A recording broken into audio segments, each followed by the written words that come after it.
Today gagawa tayo ng pandesal pero artisan way. Let's get started.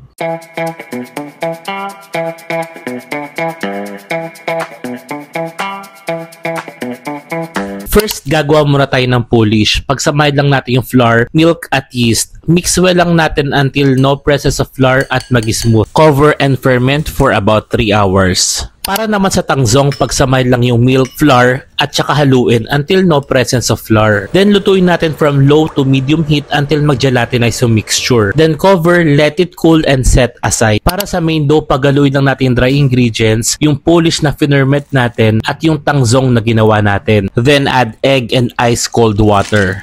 Para sa attachment, gumamit ako ng paddle para mabilis mabuo yung dough since malitabash lang yung ginagawa ko. I-mix natin from low to medium speed until ma-reach natin yung 70 to 80% gluten development. Kapag ganito na itsura ng dough nyo, tsaka nyo lalagyan ng butter, remember, softened butter ang ilalagay nyo. Mix in low speed until well incorporate yung butter, tsaka nyo siya i-mix in high speed for about 4 to 5 minutes until ma-fully develop yung dough. For this recipe, ang desired dough temperature natin is 26 to 27 degrees Celsius for fully developed. Cover at bulk fermentation for about 1 to 2 hours. Para sa coating niya, pagsabay lang yung breadcrumbs, sugar, salt, and powdered milk. Mix until well combined. After ng bulk fermentation, i-degas natin yung dough, then flatten natin ng pahaba. Then roll lang natin yung dough from top towards the end para gumagawa lang tayo ng baguette. Make sure lang na nakalock yung seam para hindi siya bumuka. Then roll lang natin gently para humaba pa yung dough. Then i-roll natin sa breadcrumbs at i-cut natin siya sa desired sizes. Then i-roll natin per piece sa breadcrumbs. Ilagay natin sa well-greased pan and proof for about 15 minutes. Okay, sa first step, gumawa tayo ng polish tsaka tangzong.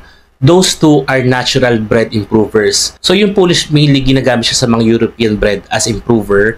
Yun naman tangzong ginagamit sa mga East Asian countries as a bread improver din. Yung polish is makakatulong sa texture at lasa. Yun naman tangzong makakatulong sa shelf life at sa lambot ng tinapay. So pagdating naman sa hydration or water absorption, lagi nating tandaan na water is always as per needed. Kaya nga tayo may basinage na tinatawag. Again, ibang flour yung ginamit ko and for sure ibang klase or ibang brand din yung gagamitin nyo. Kaya lagi mag-a-adjust tayo sa water.